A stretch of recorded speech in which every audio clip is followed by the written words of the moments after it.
예, 안녕하세요. 저 방금 소개받은 한국화학연구원의 박유희라고 합니다. 제가 오늘 발표드릴 내용은 수소 분리형 탄소 분자체 막이라는 CMS 막이라는 주제를 가지고서 말씀드리겠습니다. 발표 순서는 다음 것 같아요. 연구자는 저하고 저희 팀에서 박사학하고 포닥을 가지고 현재 이제 세라믹 연구원의 팀하고는 김성준 박사하고 같이 연구를 수행했습니다.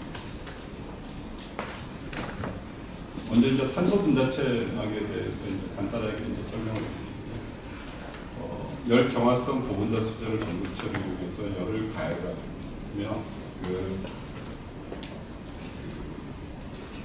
라이트한 그 분자들은 대부분 이제 번호프 대비해서 이렇게 있는 체인 형태가 남습니다. 이런 체인 형태가 이제 어떤 프레이트 형태로 그리고 여기에서 이제 셀이 있고 사이사이에 기공이 만납니다. 그러면 그때 이런 셀은 마이크로가 되고 체인과 체인 간의 사이는 이제 울트라 마이크로가 됩니다. 이때 울트라 마이크로가 이제 그 어떤 특정 물질을 투과하고 특정 물질을 배제하는 그런 역할을 하게 됩니다. 예, 고분자 소재하고 탄소막하고 이제 비교를 하게 되면 고분자막 같은 경우는 이제 프리볼륨이라고 해서 그 환경에 따라서 기공이 이제 커지기도 하고 작아지도 않아요. 그래서 이제 선택도가 상대적으로 이제 낮은 그런 막이고요. 탄소 분자체막은 이제 기공 사이즈가 상대적으로 픽스가 되어 있어갖고 어떤 환경에 무관하게 기공이 항상 크기가 이제 비슷한 그런 것이 장점이라고 할 수 있습니다. 탄소 분자체막은 종류는 다양합니다. 먼저 이제 알루미나 가공성 디스크 위에 전구체를 코팅하고 환화시켜서 만드는 이 디스크 형태고요. 그다음에 튜블라 형태로 하고 직경이 약 한 5mm 이상 되는 튜브 위에다가 이렇게 이제 전구체의 고분자 열 경화성 고분자 소재를 코팅하고 환화시켜서 만드는 이런 튜블라 형태고, 그리고 시메트릭 할로 파이버라고 해가지고서 전구체 자체를 그대로 중공사라고 하는데요. 아마 저런 것을 생각하시면 됩니다. 노라미 볼펜, 신 가운데가 이제 터널처럼 채널링이 되고 바깥쪽으로 벽쪽으로 해서 이제 선택성의 어떤 기공이 이어지는 그런 형태가 있습니다. 근데 이런 형태가 가장 효율적이긴 합니다. 왜냐하면 이제 모듈화돼가지고서 사용하실 때는 패킹 덴시티가 상당히 좋다라는 거고 제조 공정이 좀 더 단순하다라는 거. 하지만 이게 가장 큰 약점이 기계적 물성이 떨어진다라는 거. 그래서 이제 저희가 구하는 것은 알루미나 할로파이버, 이와 같은 가공성의 알루미나 할로파이버를 만들고 그 위에 이제 중간층을 깔고 그 제일 바깥쪽에 기능성을 부여할 수 있는 고분자 전구체를 이용해서 코팅하는 다음에 이 부분이 결국에는 CMS, 그러니까 탄소 분자체막이 되겠습니다. 나머지 이 부분은 기계적 물성을 유지하기 위해서 분자체가 할 수 있습니다. 그래서 보시면 기존 탄소 이와 같은 할로파이버에 비해서 상대적으로 이제 기계적 강도라든가 기체 투과 특성이라든가 이런 것들이 상대적으로 유사한 것을 저희가 확인했습니다.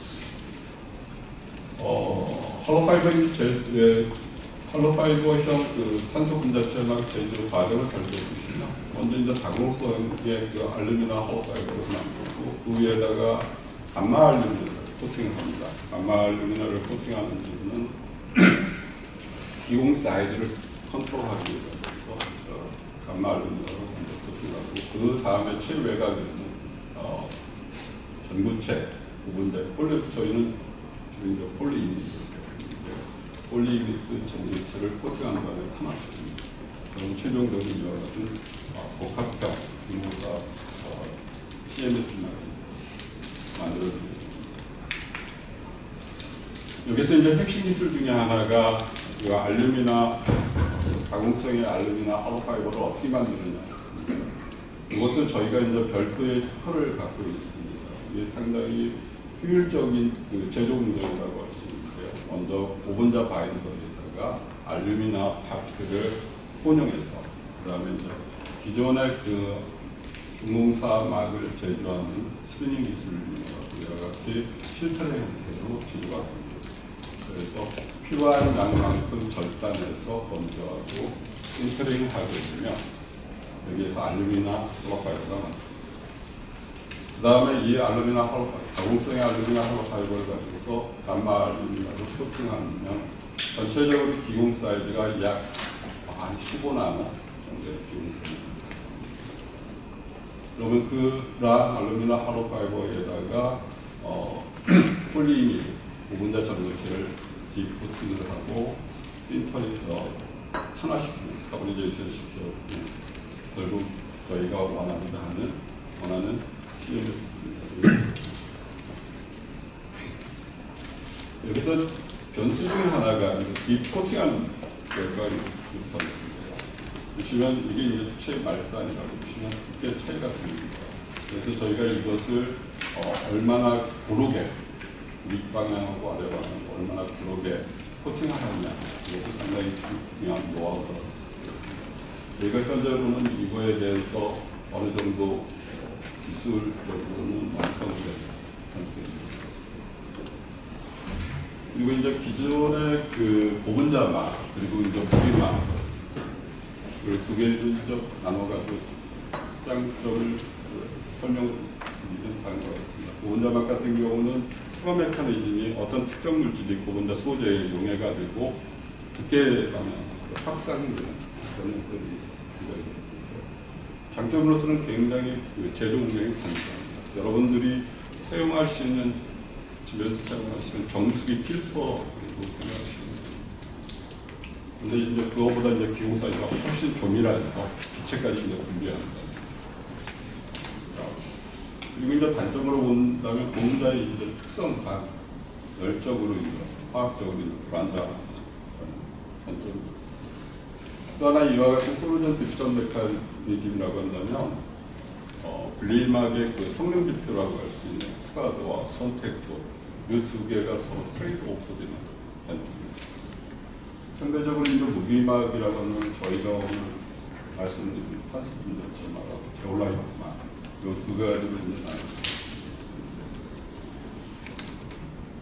탄소분자체막이나 제올라이트막 둘 다 이제 모레큘러 수익이 그러니까 기공 사이즈가 약 한 0.6나노 이하를 갖고 있습니다. 그래서 둘 개 다 케미컬이 엑설런트하고 그리고 이제 고분자에서 못 갖고 있는 투과도와 선택도가 상당히 우수하다는 장점이 있습니다. 그런데 이제 단점은 역시 이제 워러베이퍼 이쪽에 이제 또 탄소분자체막 같은 경우는 컨터미네이션 된다는 장점이 있고 제올라이트막 같은 경우는 이 저희 탄소분자체막에 비해서 상당히 그 우수한 투과 성능을 보이긴 하지만 전체적으로 이제 제막성이 뛰어나지 않습니다. 그래서 이제 앞으로도 이제 이와 같은 문제점을 극복해야 되는 문제들. 전체적으로는 이제 이 자체가 무기 소재이기 때문에 브리틀하다는 특급으로. 근데 아마 애지간 성인이 피었을 때 잘 부러지지 않을 정도의 굴곡을 갖고 있습니다. 탄소분자체막 같은 거 아까도 말씀드렸듯이 알루미나 홀로파이버를 지지체로 사용합니다. 그런가 상당히 좋습니다. 그리고 또 하나는 제조 단가가 좀 비쌉니다. 그렇게 다른 막들에 비해서 아주 비싼 거는 사실 아닙니다. 알루미나 자체 소재는 고분자 소재하고 단가가 거의 비슷합니다.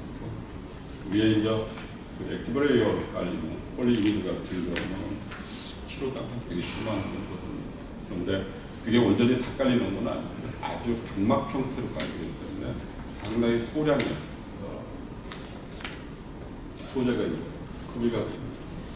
그런 측면에서 좀 비싸고 또 하나는 고온을 사용한다는 측면에서 좀 비쌉니다. 알루미나 신터링 할 때 보통 한 1450도, 1500도 정도. 그 부분에서 이제 근데 좀 크게 말씀해 주실 수 있으실까요? 지금 예, 최대로 뒤에서 좀 잘 안 들린다는 얘기가 있어서요.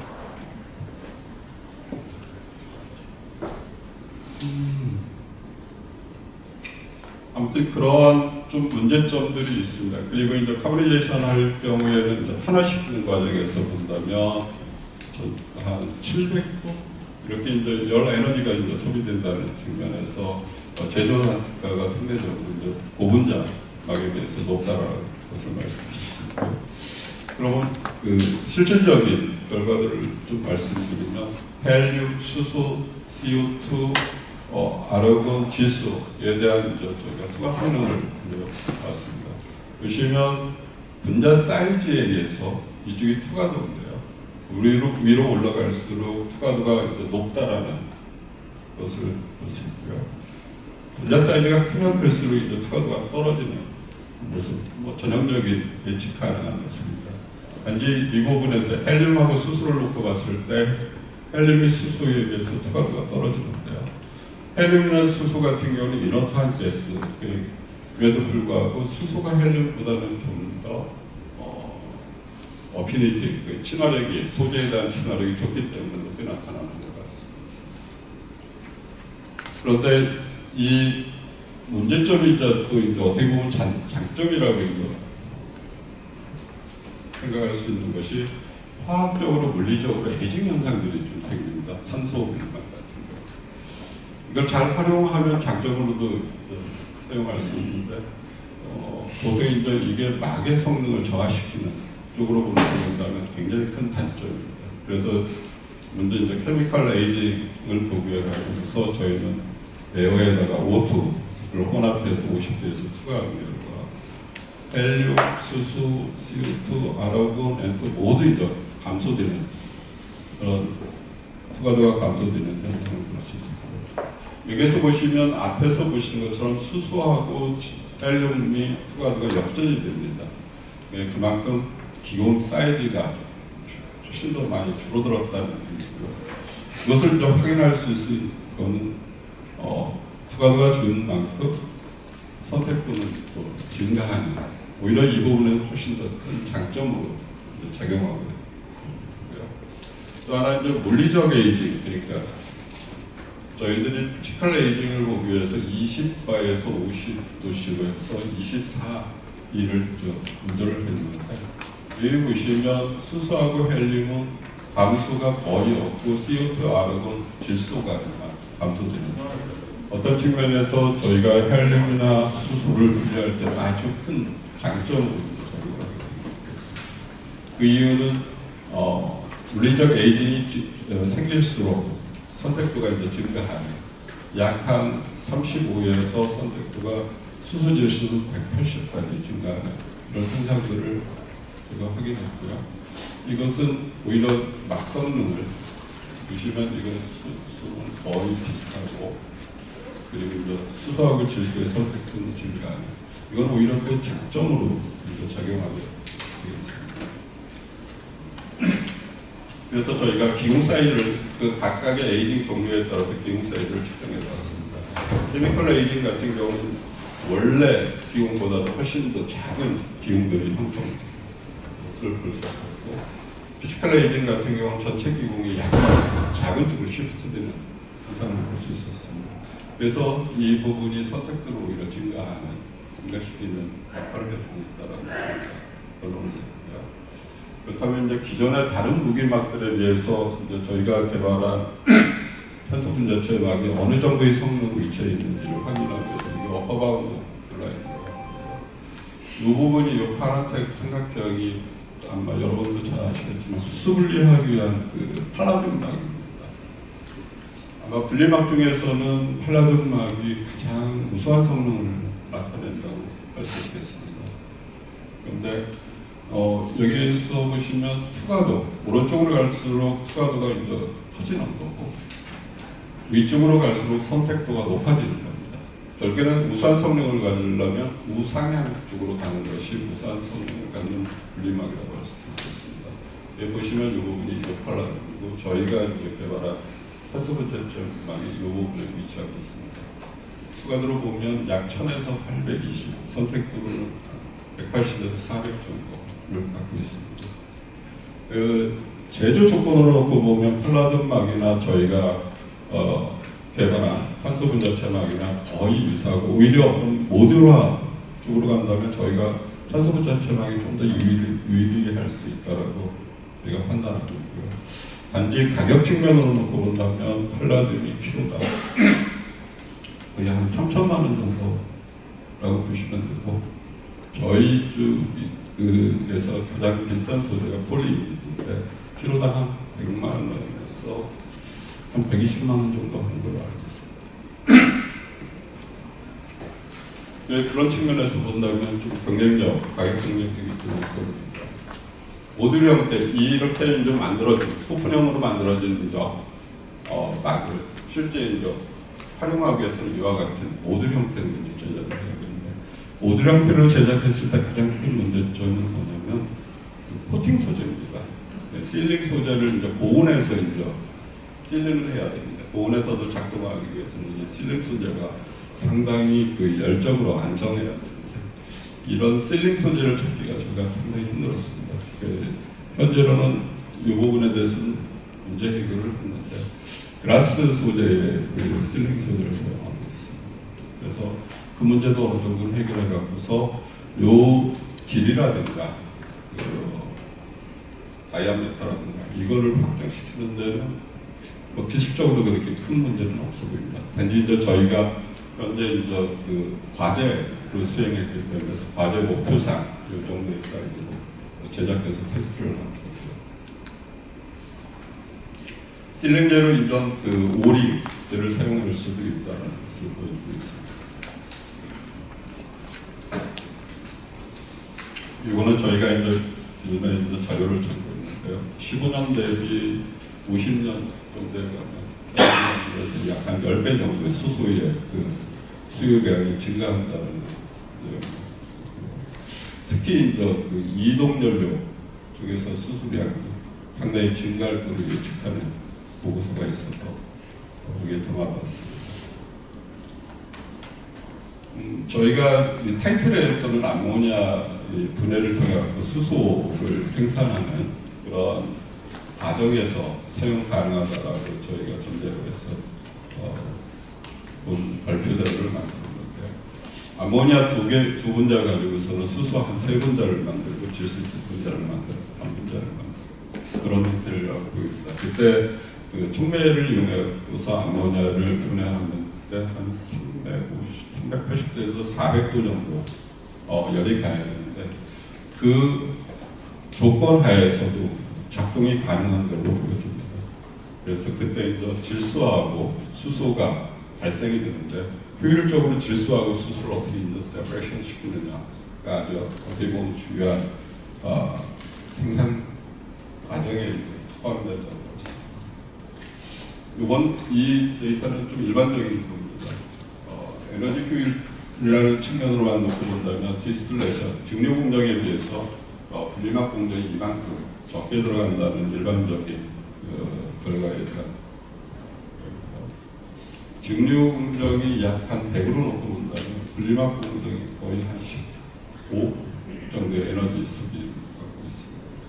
그 밖에 이제 건식, 건조, 흡착 이렇게 해서 쭉 해서 에너지, 일반적인 에너지 수비 경향을 보여주고 있습니다. 그만큼 이제 분리막이 기타 분리 공정들에 비해서 상당히 경쟁력이 있고, 저희 이제 탄소 분자체막 같은 경우 특수 목적하에서 사용한다면 기존의 분리 기술을 어느 정도 대체 가능하지 않을까라고 저는 생각하고 있습니다. 마지막으로 저희가 확보하고 있는 지적재산 보호입니다. 앞에서도 말씀드렸듯이 수소분리용 분자체막 제조 공정뿐만 아니라 지지체 알루미늄 할로파이버 지지체 제조 공정까지 같이 포함하고 있습니다. 이게 저희는 이제 기술적으로 놓고 보시면 앞에서 이제 관계원에서 발표하신 내용은 거의 TRL로 놓으면 9 정도라고 있거든요. 저희 판단으로는 저희 기술 수준으로 보면 한 6에서 7. 아마 양상공정으로 간다면 바로 그 적용이 가능하고 여기에 이제 커들이 되는 기술들은 저희들이 노하우나 어떻게 보면 IP로 말씀드릴 수 있습니다. 예, 이상입니다. 감사합니다.